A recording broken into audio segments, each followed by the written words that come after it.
Hello!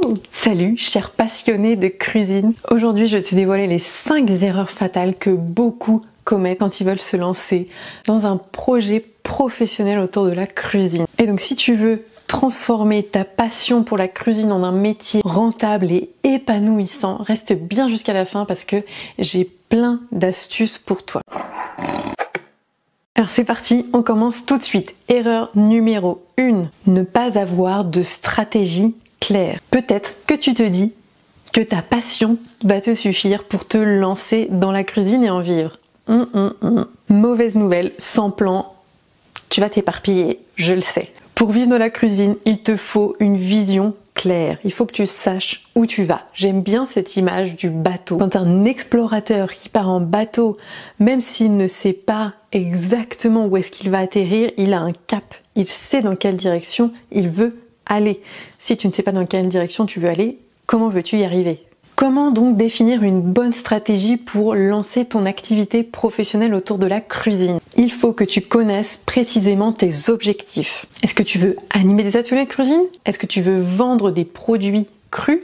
Est-ce que tu veux être restaurateur ou ouvrir un salon de thé ? Est-ce que tu veux être traiteur ponctuellement sur des événements ? Si tu n'as pas d'objectif clair, tu risques de perdre de vue ce que tu veux réellement réaliser dans ce projet. Il faut que tu établisses une feuille de route et que tu te demandes quelles sont les étapes à atteindre pour cet objectif. Et du coup, c'est super important de diviser ton projet en petites actions concrètes. Dis-toi que chaque étape, chaque petit pas te rapproche de ton objectif, de ta vision. Sans cette feuille de route, tu vas te disperser. Si on reparle du bateau de tout à l'heure, un bateau sans objectif, il va se retrouver à dériver, il va être perdu, il va être déboussolé littéralement, il va partir dans tous les sens et ne plus savoir où aller et où concentrer son énergie pour arriver là où il veut aller. C'est plus clair pour toi ?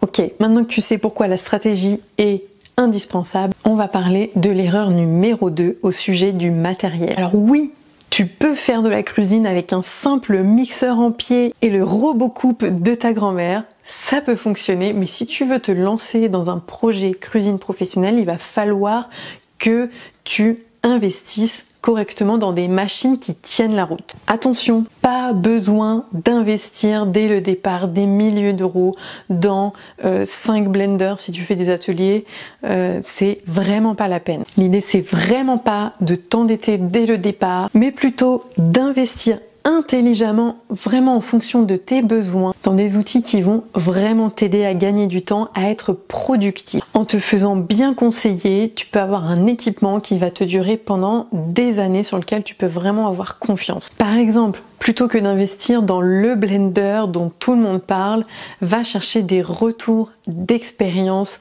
pour savoir si tel blender répond à tes besoins, d'accord? Donc tu peux faire une liste des fonctionnalités dont tu as besoin et ensuite, du coup, demande des retours d'expérience. C'est vraiment le meilleur moyen de faire des choix. Pareil pour le déshydrateur. Les déshydrateurs, c'est quand même une boîte en métal, parfois en plastique, avec une résistance et un ventilateur, c'est hors de prix pour ce que c'est. C'est pas la peine d'investir des centaines d'euros dans des déshydrateurs professionnels.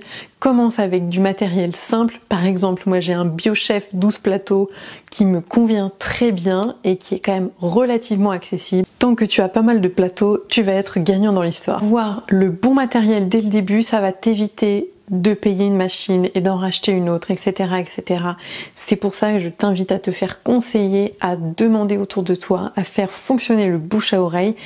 Et tu vas voir que c'est en ayant le bon équipement, c'est dans ces petits détails-là que ça va faire toute la différence entre une activité amateur et une activité professionnelle. Si tu investis bille en tête dans du matériel, celui qu'on voit sur Instagram, alors que tu n'as pas fait une petite étude de tes besoins et que tu n'as pas posé des questions autour de toi, tu risques de te retrouver à devoir réinvestir et du coup à dépenser beaucoup d'argent. Au final, ce serait quand même dommage. Passons maintenant à l'étape numéro 3. Ne pas savoir exactement qui tu veux toucher avec ces produits. Si tu ne sais pas à qui tu t'adresses, tu auras beau avoir le meilleur matériel pour ton activité, ça servira à rien. Donc, troisième erreur, ne pas connaître ton public cible. Vous êtes tellement nombreux à vous dire ok, je vais lancer mon activité et à qui je m'adresse, à tout le monde. Forcément, l'alimentation vivante, ça parle à tout le monde mange, tout le monde a besoin de manger un petit peu plus sain, de manger un peu plus de végétaux.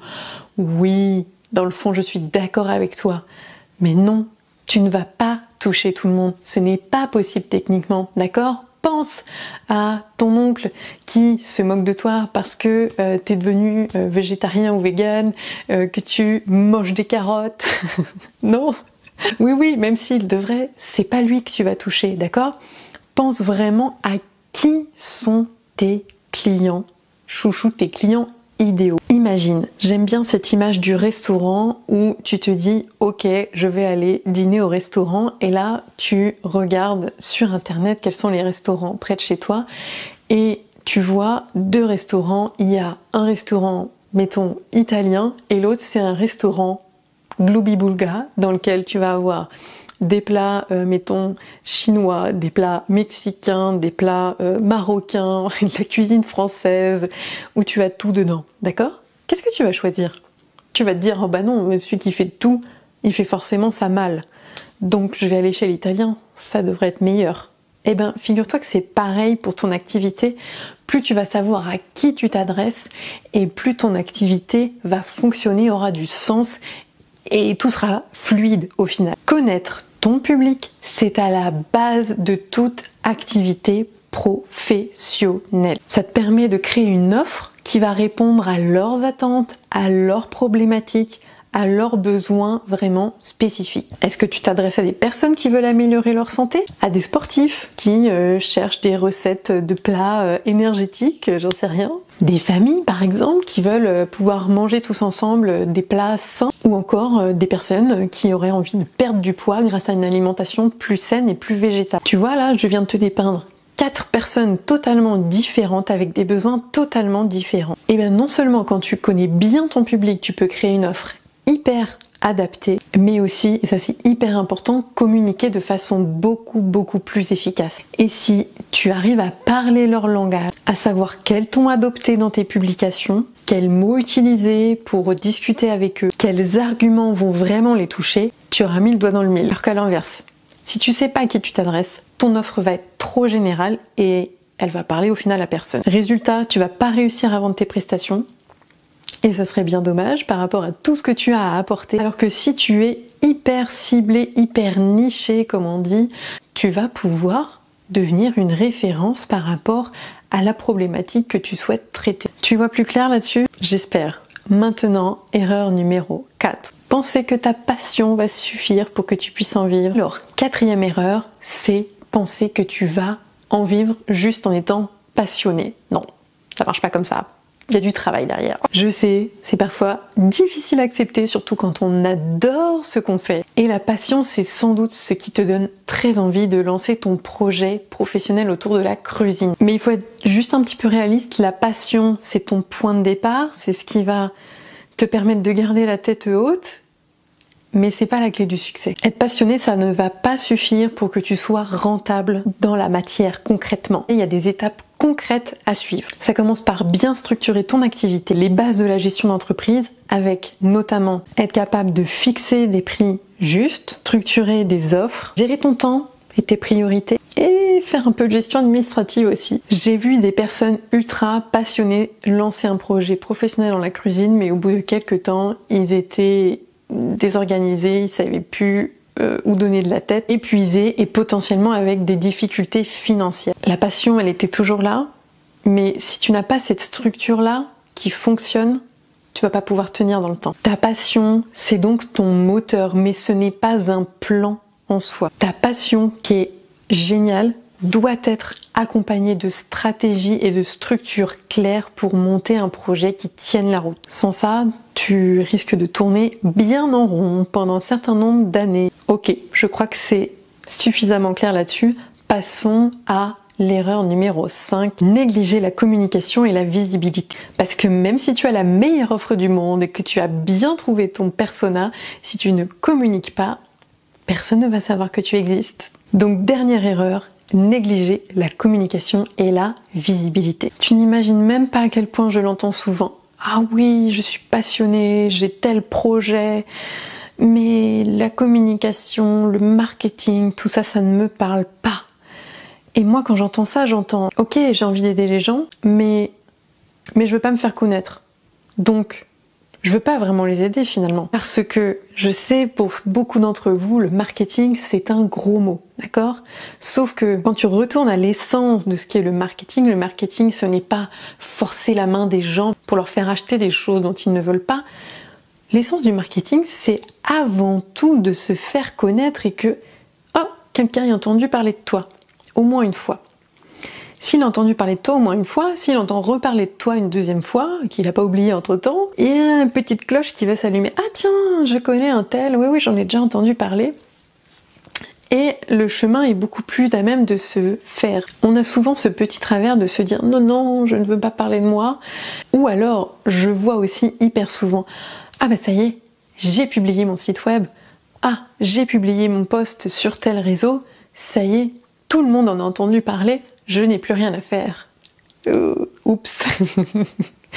Combien de fois, toi, tu as besoin d'être relancé pour vraiment participer à quelque chose aujourd'hui? Donc imagine-toi que les gens à qui tu t'adresses, c'est pareil. Tu peux pas te permettre de rester dans l'ombre et attendre que les gens ils viennent à toi par magie. Peu importe à quel point tu es passionné et compétente et que tu as une belle offre, si tu ne sais pas communiquer, si tu n'as pas une stratégie de communication en place, tu pourras pas développer ton activité. Les réseaux sociaux par exemple, ils ont un levier énorme. Instagram, Facebook, YouTube ou même TikTok pour les plus farfelus. Je rigole. C'est des plateformes qui te permettent d'atteindre des milliers voire des millions de personnes. Poster des photos ou des vidéos, ça va pas suffire pour te faire connaître. Il faut avoir une vraie stratégie derrière. Et la question essentielle à te poser, c'est qu'est-ce que tu veux partager qui pourrait aider tes clients? Demande-toi comment tu peux leur apporter de la valeur par rapport à leurs problématiques précises. Mais communiquer, c'est pas juste publier du contenu, c'est aussi créer un lien avec ton audience. Faut que tu arrives à créer une vraie connexion, donc pour ça, tu peux leur poser des questions, les encourager à interagir, et surtout pour toi, d'être hyper authentique. Les gens, pour se connecter, ils ont besoin de savoir qui tu es. Ils ont besoin que tu leur parles ton histoire, pourquoi est-ce que tu fais ce que tu fais. Plus ils vont se sentir connectés à toi, plus ils seront enclins à devenir des clients. On est d'accord? Et c'est aussi pour ça que je considère qu'il n'y a pas vraiment de concurrence dans le sens où on est tous différents, d'accord? Même si demain il y avait 30 cuisiniers à Pornic, on aurait tous quelque chose de différent et donc on n'attirait pas les mêmes personnes. Non. Petite parenthèse, non, il n'y a pas que les réseaux sociaux pour se faire connaître et faire de la communication. Et si c'est pas ton truc, il y a plein d'autres moyens, bien entendu, mais c'est un levier franchement efficace aujourd'hui. Travailler ta communication et ton marketing, c'est ce qui va faire la différence entre une activité qui survit et une activité qui prospère. Même si c'est pas forcément la partie la plus amusante et la plus facile pour toi, c'est un investissement essentiel en termes de temps et d'effort, d'accord? À nouveau, si tu as la meilleure offre du monde, mais que personne ne la connaît, ça sert à quoi? Il faut donc que tu apprennes à te rendre visible, à parler de ce que tu fais, à créer un lien avec ton audience, avec ta communauté. Voilà, on a passé en revue les 5 grosses erreurs que je vois souvent dans les profils de personnes qui veulent se lancer dans un projet cuisine. Alors maintenant, tu es bien chanceuse parce que tu as vu cette vidéo et que tu sais quoi éviter. Et c'est justement pour t'aider à éviter toutes ces erreurs et à créer une activité qui soit nourrissante à tout plan pour toi et rentable, bien entendu, autour de la cuisine,